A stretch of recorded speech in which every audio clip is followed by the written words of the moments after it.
हरे कृष्णा। नमस्कार साथियों, आपका बहुत बहुत स्वागत हमारे आज के स्पेशल वीडियो में। 14 फरवरी का दिन जो है प्यार मोहब्बत और रोमांस का दिन होता है। अभी मजा आएगा ना भिड़ो। बशर्ते आपको गली के अंदर बजरंग दल के कार्यकर्ता ना मिल जाए, संस्कृति खराब होती है, सुतरी निकल जाए यहाँ से। पर इस 14 फरवरी को कुछ अलग होने वाला है, क्योंकि छावा नाम की एक बहुत अच्छी मूवी आ रही है। ट्रेलर से तो बहुत अच्छी लग रही है। पार्वती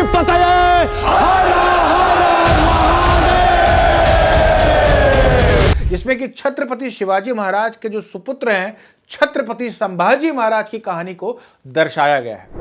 अब मूवी कैसी है मुझे पता नहीं, क्योंकि मैं ये वीडियो बना रहा हूं मूवी के रिलीज से पहले। जैसा कि हम जानते हैं कि छत्रपति शिवाजी महाराज, छत्रपति संभाजी महाराज हमारे भारत की सनातन संस्कृति के शिरोमणि हैं, जिन्होंने इस धर्म के लिए, इस भूमि के लिए बहुत कुछ किया है। पर अगर मैं आपको बताऊं कि इसी भारत के कई सारे प्रसिद्ध विश्वविद्यालयों के अंदर, इसी भारत के कई बड़े बड़े सुप्रसिद्ध इतिहासकारों के द्वारा और इसी भारत के अंदर कई सारी किताबों के अंदर छत्रपति संभाजी महाराज को बोला गया कि वो तो सामंतवादी विचारधारा के एक छोटे मोटे राजा थे, जो कि किसानों का शोषण करते थे, इनडिसिप्लिन आदमी थे, कैरेक्टरलेस आदमी थे, और जो है उनके अंदर कोई वॉरफेयर की कोई अच्छी टेक्निक नहीं आती थी। शिवाजी महाराज जी के जाने के बाद से मराठा एम्पायर के डिक्लाइन होने में बहुत बड़ा रोल संभाजी महाराज का है। ये मैं नहीं बोल रहा हूं, मुझे गालियां मत दीजिएगा, ये सब बोल रहे हैं भारत के कई सारे सुप्रसिद्ध इतिहासकार। तो आज उनकी चमड़ी को हम लोग उखाड़ेंगे, क्योंकि हम लोग यहां पर बात करते हैं with facts, logic and evidence. एक एक किताब को, एक एक पेज नंबर को आपके सामने कोट करूंगा। वीडियो में अंत तक मेरे साथ बने रहिएगा। छत्रपति संभाजी महाराज की जय। सबसे पहले हम बात करना चाहेंगे, एक इतिहासकार हैं जिनका नाम है डी कौशाम्बी, और इन्होंने किताब लिखा है। इस किताब का नाम है an introduction to the study of Indian history. किताब को पब्लिश किया गया था 1956 में, जब नूरुल हसन शिक्षा मंत्री हुआ करते थे, जो कि मदरसा के अंदर विश्वास रखते थे। आप जरा सोच सकते हैं। इस किताब के चैप्टर नंबर 7 पेज नंबर 245 से लेकर 255 में कौशाम्बी क्या लिखते हैं।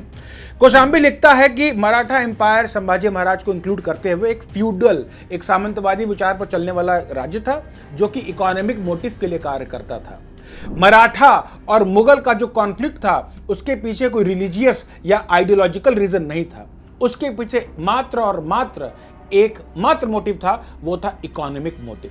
ये भी बताता है मराठा जो साम्राज्य था वो एक रीजन तक ही सिमट कर रह गया था, और उनका कोई विशेष पावर पूरे भारत के अंदर नहीं था। कहते हैं कि जब एक कुत्ता भौंकता है, एक सियार भौंकता है, तो पूरे सारे सियार एक साथ भौंकने लगते हैं ओ करके। उसी तरीके से अगला जो है रोमिला थापर जी, देखिए क्या भौंक रही हैं। उनकी किताब का नाम है over cultural past, essay in early Indian history, chapter on Mughal policy, page number 345 to 365। इस किताब के अंदर रोमिला थापर जी भोंक रही हैं। वो कह रही हैं कि भाई जो औरंगजेब का जो कैंपेन था दक्कन के अंदर, वो पॉलिटिकल और एडमिनिस्ट्रेटिव रीजन की वजह से चल रहा था। मतलब कोई धर्म के लिए औरंगजेब तो नहीं लड़ रहा था, क्योंकि औरंगजेब तो बहुत ही महान, बहुत ही शांतिप्रिय, जिल्ले इलाही और इस तरह का एक बहुत महान शासक था। धर्म के लिए थोड़ी लड़ता था, वो तो पॉलिटिकल एडमिनिस्ट्रेटिव वजह से लड़ रहा था, जो कि सब लोग लड़ते हैं। वो ये भी लिखती हैं कि मराठाओं का वो जो रेजिस्टेंस हो रहा था, जिसमें संभाजी महाराज थे, वो एक तरीके से किसी रिलीजन की वजह से नहीं हो रहा था, वो तो अपने इकोनॉमिक बेनिफिट की वजह से लड़ रहे थे। मतलब जो बात डी कौशाम्बी कह रहे हैं अपनी किताब के अंदर, वही बात रोमिला थापर भी कह रही है। मतलब एक ही एंगल को, एक ही बात को बार बार अलग अलग इतिहासकार अलग अलग किताबों के माध्यम से सारे देश के युवाओं के अंदर घुसा देते हैं, और उनके दिमाग को दीमक की तरीके से पूरी तरीके से चाट कर खोखला कर देते हैं। ये होता है इन लेफ्टिस्ट और इन मार्क्सिस्ट इतिहासकारों का प्रपंच। उसी तरीके से बात करते हैं इरफान हबीब की। जो एक तीसरा कुत्ता देखिए क्या भौंक रहा है। इरफान हबीब ने अपने किताब के अंदर लिखा है the agrarian system of Mughal India, 1556 से लेकर 707। चैप्टर का नाम था the Deccan economy, page number था 240 to 265। तो इरफान हबीब यहां पर भोंक रहे हैं। ये बोल रहे हैं कि जो मराठा मुगल का जो कॉन्फ्लिक्ट था संभाजी महाराज के समय पर जो चल रहा था, वो रिसोर्सेस और ट्रेड के लिए हो रहा था, व्यापार के लिए हो रहा था। उसके बाद ये भी लिखते हैं कि औरंगजेब का जो कैंपेन था वो इकोनॉमिक स्ट्रेटजी की वजह से हो रहा था, वो धर्म की वजह से नहीं हो रहा था। मतलब आप जरा सोच के देखिए कि अब कितना बचकानी बात कही जाती है कि जब औरंगजेब ने संभाजी महाराज को जब कैप्चर किया था तो 45 दिनों तक उनको भूखे प्यासे रखने के बाद उनकी आंखों को नोच लिया, उनके नाखूनों को नोच लिया, उनके जीभ को काट दिया था, उनके शरीर के एक एक अंग को काट दिया था। और एक कारण था कि संभाजी महाराज ने इस्लाम में कन्वर्ट होने से अपने आप को मना कर दिया। पर ये जो मार्क्सिस्ट इतिहासकार हैं, चाहे रोमिला थापर हो, इरफान हबीब हो, चाहे डीडी कोशाम्बी हो, चाहे आगे मैं जिनका नाम लेने वाला हूं, ये बार बार आपके दिमाग में घुसा रहे हैं कि नहीं, औरंगजेब तो महान था, वो पॉलिटिकल रीजन से लड़ रहा था, इसके पीछे रिलीजियस एंगल नहीं था। संभाजी महाराज क्या संभाजी महाराज थे? वो तो फ्यूडल राजा थे, वो तो गरीबों का खून चूसने वाले राजा थे, वो तो इनडिसिप्लिन राजा थे। ये कह कह के आपके दिमाग में घुसा देंगे।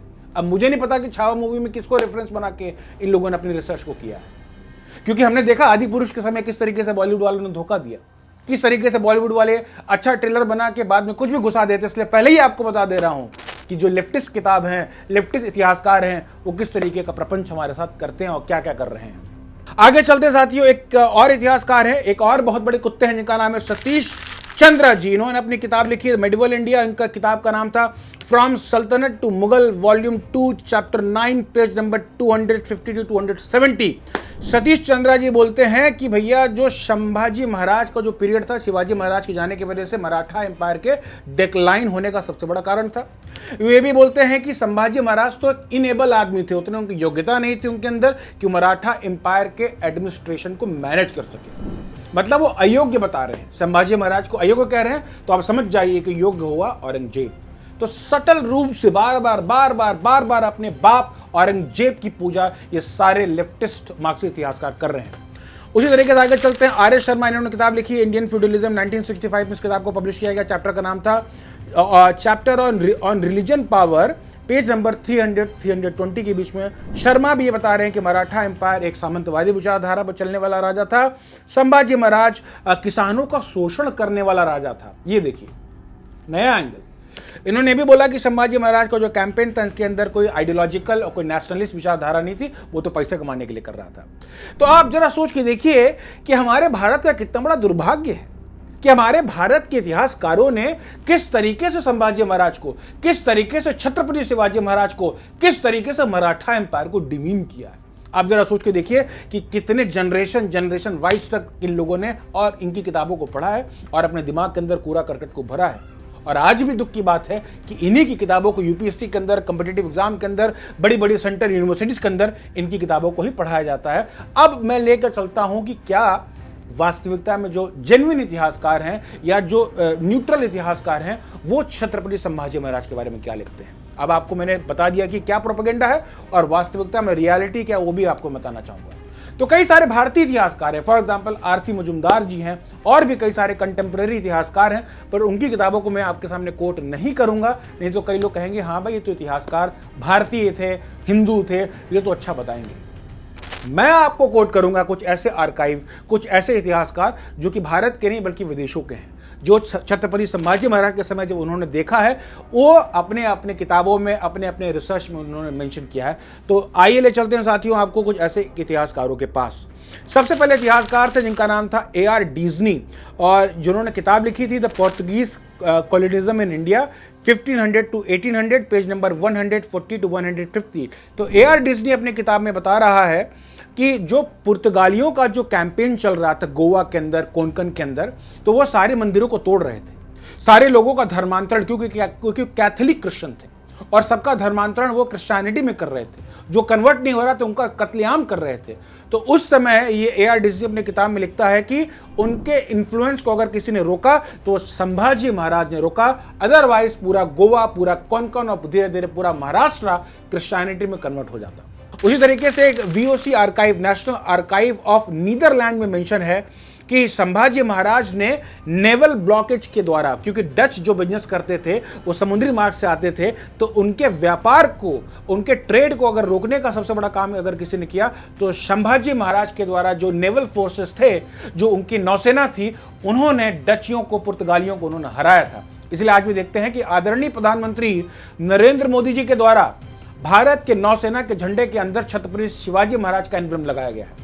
आदरणीय प्रधानमंत्री के द्वारा अगर हम देखें तो जम्मू कश्मीर के बॉर्डर के अंदर शिवाजी महाराज का स्टैचू लगाया गया है, और चाइना के बॉर्डर के ऊपर हम देखें तो छत्रपति शिवाजी महाराज का स्टैचू लगाया गया है। कोई मुझे कह सकता है कि मैं किसी पॉलिटिकल पार्टी का फेवर कर रहा हूं, बट आज हम देखें तो कम से कम ये अच्छा काम है कि छत्रपति शिवाजी महाराज को अप्रिशिएट किया जा रहा है, उनकी योग्यता के लिए उनको याद किया जा रहा है और उनको वो सम्मान दिया जा रहा है। उसी तरीके से एक इतिहासकार हैं जिनका नाम है जेम्स ग्रांट डफ, और इन्होंने किताब लिखी है history of Marathas volume 1, page number 250 to 260, chapter का नाम है मिलिट्री स्ट्रेटजीज। इन्होंने अपनी किताब में मेंशन किया है कि शिवाजी महाराज के जाने के बाद जो संभाजी महाराज थे, और संभाजी महाराज ने जिस तरीके से मुगलों के साथ लड़ाइयाँ लड़ी हैं, जिस तरीके से उनके किलों को लूटा है, जिस तरीके से उनके व्यापार को, जिस तरीके से उनके सप्लाई चेन को डिस्टर्ब किया है, ये बहुत बड़ा कारण था जिसकी वजह से मुगल कभी साउथ में, कभी दक्कन में अपना कब्जा नहीं जमा पाए। इन्होंने ये मेंशन किया है कि संभाजी महाराज एक कैपेबल लीडर थे जिन्होंने मराठा एम्पायर को सबसे वीक समय पर सबसे ऊंचाइयों तक पहुंचाने में उनका बहुत बड़ा योगदान है। और हमारे जो देश के सो कॉल्ड लेफ्टिस्ट इतिहासकार हैं जो चंद पैसों के लिए अपने ईमान को बेच देते हैं, वो संभाजी महाराज को इन एबिलिटी बता रहे हैं, वो इनकैपेबल बता रहे हैं। बट देखिए जेम्स ग्रांट डफ वो शिवाजी महाराज को, संभाजी महाराज को कैपेबल लीडर बता रहा है। ये अंतर है। ये सारे ऑथर्स जो हैं भले ही फॉरेन हो, भले ही भारत से ना हो, बट ये देखिए किस तरीके से हमें वास्तविकता में इतिहास बता रहे हैं, और इनके इतिहास को समझने के बाद हमें समझ में आता है कि वास्तविकता में छत्रपति शिवाजी महाराज का, छत्रपति संभाजी महाराज का क्या व्यक्तित्व होगा, क्या मतलब उनकी क्या योग्यता होगी जो आज तक हमें नहीं पता चली है। पर दुख की बात है साथियों कि हमने देखा है कि भारत में जोधा अकबर नाम की सीरियल बनाई जाती है, जोधा अकबर नाम की बहुत बड़ी मूवी भी बनाई जाती है, जिसमें ऋतिक रोशन जैसा एक स्मार्ट और एक जो है फ्लैम्बॉयंट और एक बहुत सेक्सी और बहुत मस्कुलर टाइप का जो व्यक्ति है, जो एकदम स्मार्टी व्यक्ति है, 6 एप्स वाला व्यक्ति, वो अकबर का रोल करता है और अकबर को स्वीट और कंपैशनेट करके उसको महिमा मंडित किया जाता है। और बट अकबर की जो कुरीतियां थी कि किस तरीके से चित्तौड़ का किला जीतने के लिए एक ही दिन में 30-30 हजार लोगों का कत्लेआम कराया था, ये कोई नहीं बताता है। अगर आप चाहते हैं कि अकबर के ऊपर भी एक्सपोजिंग वीडियो बनाया जाए तो आप मुझे कमेंट कर बता सकते हैं। खैर ये कितना बड़ा दुर्भाग्य है कि DD1 जब केबल नहीं था, जब बड़े बड़े चैनल्स नहीं थे, तो DD1 पे एक सीरियल आता जिसका नाम था स्वॉर्ड ऑफ टीपू सुल्तान। उसमें टीपू सुल्तान का महिमा मंडन किया गया कि टीपू सुल्तान देखिए कितना बड़ा ब्रेव लीडर था, कितना उसकी तलवार देखिए कितनी अच्छी थी। बट टीपू सुल्तान की वास्तविकता यह है कि टीपू सुल्तान ने मरे हुए हिंदुओं का भी कन्वर्जन करके उनका खतना करने के बाद उनको दफनाया है। पर यह इतिहास आपको कोई नहीं बताएगा। यह आपको कोई नहीं बताएगा कि दिवाली के दिन एक ही गांव के अंदर किस तरीके से टीपू सुल्तान ने लाखों हजारों हिंदुओं का कत्लेआम करा दिया। यह आपको कोई नहीं बताएगा। But sword of Tipu Sultan बताकर टीपू सुल्तान का महिमा मंडन किया गया। यह हमारे भारत का बहुत बड़ा दुर्भाग्य है। इसलिए अगर ये जो आज ये छावा मूवी बन रही है, अब मुझे नहीं पता कि मूवी के अंदर क्या दिखाया गया है, कितना फैक्ट, वो तो मूवी रिलीज होने के बाद ही पता चलेगा। बट अगर ये इसमें छत्रपति संभाजी महाराज के रियल हिस्ट्री को अगर दिखाया जाता है तो इस तरीके की मूवी का बहुत सम्मान होना चाहिए और इसको मास लेवल पे लोगों को देखना चाहिए, ताकि लोगों को वास्तविकता में संभाजी महाराज के बारे में, शिवाजी महाराज के बारे में, मराठा एम्पायर के योगदान के बारे में लोगों को पता चल सके कि किस तरीके से अटक से लेकर कटक तक एक समय हिंदवी स्वराज की स्थापना मराठा एम्पायर ने भारत में की थी। क्योंकि देखिए दोस्तों, कोई कह सकता है कि भाई शिवाजी महाराज, संभाजी महाराज चले गए, आज हमारे लिए क्या बात है। बात सर ये नहीं कि संभाजी महाराज, शिवाजी महाराज हमारे लिए कोई इतिहास का विषय नहीं है, वो हमारे प्रेजेंट और हमारे भविष्य के लिए एक इंस्पिरेशन है। उनकी कहानियों को पढ़कर हमें एक अंदर से मोटिवेशन मिलता है कि किस तरीके से अगर हमारे साथ कोई ऑपरेशन, अगर हमारा कोई शोषण कर रहा है तो उस वीक पॉइंट में भी हमें अपने धर्म को, अपनी सभ्यता को नहीं छोड़ना है। उनके विचारधारा को सुनने के बाद हमें अपने अंदर त्याग, बलिदान और तपस्या करने का भाव जगता है, जो कि आज हम देखते हैं कि हमारे युवाओं के अंदर वो विचारधारा बहुत कम होती जा रही है। तो संभाजी महाराज का जो योगदान है कि किस तरीके से अपनी प्राणों की आहुति देने के बाद भी उन्होंने अपने धर्म को नहीं बदला। और हम देखते हैं कि आजकल कई लोग चावल की 2 बोरी लेने के बाद, कई लोग किसी मौलाना की स्पीच को सुनने के बाद, कई लोग जाकिर नायक की प्रोपेगेंडा को सुनने के बाद अपने धर्म को बदल लेते हैं, क्योंकि ऐसे जो आइडियल्स थे, ऐसे जो इंस्पिरेशनल व्यक्ति थे, उनकी कहानियों को कभी हमारी किताबों में, कभी मूवीज के माध्यम से मास लेवल तक फैलाया नहीं गया। इसलिए उम्मीद करता हूं कि छावा मूवी में जो दिखाया गया होगा वो अच्छा दिखाया गया होगा और वास्तविकता में जो शिवाजी महाराज और संभाजी महाराज की ग्लोरी को स्टैब्लिश किया गया होगा और अगर ऐसा दिखाया गया हो तो आप इस मूवी को जरूर देखिएगा। और उम्मीद करते हैं कि आप ये जो वीडियो है इसके माध्यम से भी आपको ये जो प्रोपेगेंडा किया गया था संभाजी महाराज को लेकर, शिवाजी महाराज को लेकर, उसके बारे में भी आपको पता चला होगा। अगर आपको वीडियो अच्छा लगा हो इसको शेयर करें सभी के साथ, ताकि सभी लोगों को वास्तविकता में संभाजी महाराज के बारे में पता चल सके। मिलते हैं आपसे अगली एक और वीडियो में, तब तक के लिए थैंक यू सो मच। नमस्कार, हरे कृष्णा। शिक्षार्थकम्